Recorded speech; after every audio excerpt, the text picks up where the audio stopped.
पूरा दिल्ली एनसीआर प्रदूषण की मार झेल रहा है। प्रदूषण से रोकथाम की तमाम कोशिशों के नाकाम होने के बाद दिल्ली सरकार ने प्राइवेट ऑफिसेज को 50% ऑन साइट वर्कफोर्स के साथ काम करने की सलाह दी है। यानी कि 50% कर्मचारियों को वर्क फ्रॉम होम की सलाह दी गई है। पर्यावरण मंत्री मनजिंदर सिंह सिरसा ने इस बात की जानकारी दी।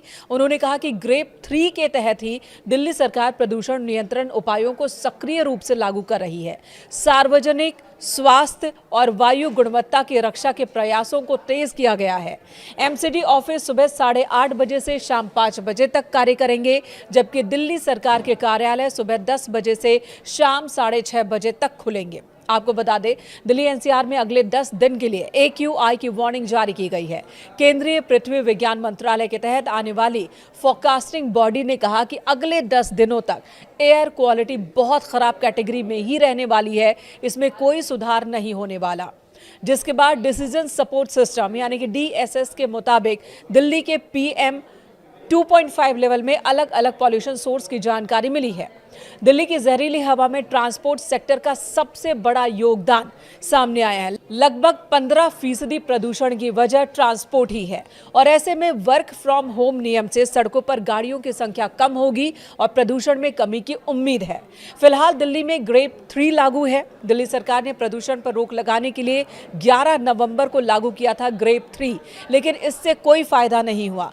AQI स्तर में कोई सुधार देखने को नहीं मिला, जिसके बाद अलग स्टेशन की बात करें तो AQI 400 के पार ही दर्ज किया गया है और यही वजह है कि ग्रेप 3 को और ज्यादा सख्त किया जा रहा है। फिलहाल ग्रेप 4 लागू नहीं है, लेकिन सरकार इसके नियमों को ग्रेप 3 के तहत ही लागू कर रही है और इन्हीं में से एक फैसला है दफ्तरों में लोगों की संख्या कम करना, यानी कि 50% कर्मचारियों के साथ काम करने का ये फैसला।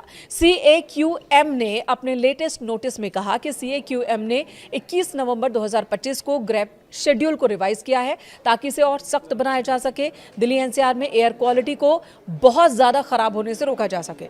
सुप्रीम कोर्ट के प्रपोजल को मंजूरी देने के बाद यह फैसला लागू किया गया है और इसके तहत गैर जरूरी निर्माण कार्यों पर रोक लगाई गई है। खुदाई और BS4 वाहनों पर पहले से ही प्रतिबंध है। नियमों को और सख्त किया जा रहा है। ऑफिसेज को भी ये कहा गया कि चाहे वो प्राइवेट हो या सरकारी दफ्तर, वहां 50% वर्कफोर्स के साथ ही काम करें।